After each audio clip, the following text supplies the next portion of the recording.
Hi everyone. I just wanted to briefly go over the expectations for the introduction one more time and give you just a little more feedback on what we're looking for in the intro. And remember, we've talked about this before. The function of introduction is to get your reader's attention, give background information, and introduce your big idea or your claim. What are you going to be arguing? What are you going to be presenting in this piece? So again, if you look at this part of the rubric, we're looking for something that hooks the reader, provides background info, and includes a claim that clearly establishes an opinion. Okay? So a couple people, and again, honestly, I'm really proud of you guys because I could spend a 3 hour video, not that you want to watch that much, of great hooks that you guys have developed, and there are a couple that stood out to me as being really good at being short and sweet. And when you're talking about introductions, it's be detailed but be direct and to the point. And I want to start by looking at Alex Casaranos because I think she did a great job of that. And if you look at Alex's, she says, "A legacy is a powerful thing. Some live on for an eternity, reminding the world of a person long after their death.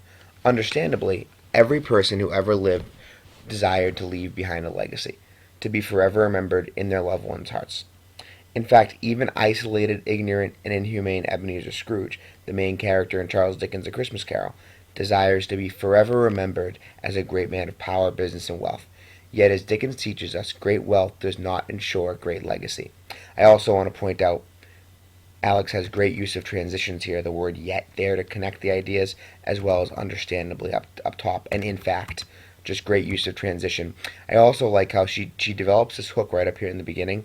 She gives us just enough information about the story to kind of get our interest and remind us of what the story's about. And then she hits us right here with a very clear, well written theme that gets us thinking about what she might be writing and predicting what her argument might be in the following paragraphs. It's a great introduction. I also wanted to show Sophie Lynch's because I thought Sophie did a great job of helping us make a connection, and she pulled one of my all-time favorite songs is "Man in the Mirror" by Michael Jackson, and she starts with the lyrics here, and she says, "I'm starting with the man in the mirror. I'm asking him to change his ways. Take a look at yourself and make that change." Now, the tricky part for Sophie was she had to make a connection. She had to make a transition between the Michael Jackson lyrics and the story of A Christmas Carol. And she's done that beautifully here by saying these lyrics came from a song written by an American artist, Michael Jackson, in the year 1987, also the year Mr. Spinelli graced this world. A Christmas Carol by Charles Dickens was written in England in 1834.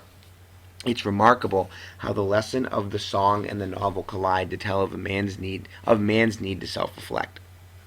Scrooge was given the gift of being able to see himself as others saw him. He could literally look upon his past, present, and future actions and could see their impact on other people as if it were on a movie screen. And again, right there, she's making that connection between her hook and the background information, and she's very quickly giving us the basic ideas of the story. Charles Dickens shows us one very important message throughout the story, that reflection can change one's destiny.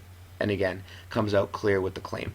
So as you go to revise and think about your hooks, make sure that your hook has a connection, that it has a purpose in your piece, that there is background information, and there's a clear claim that establishes your opinion. Good luck.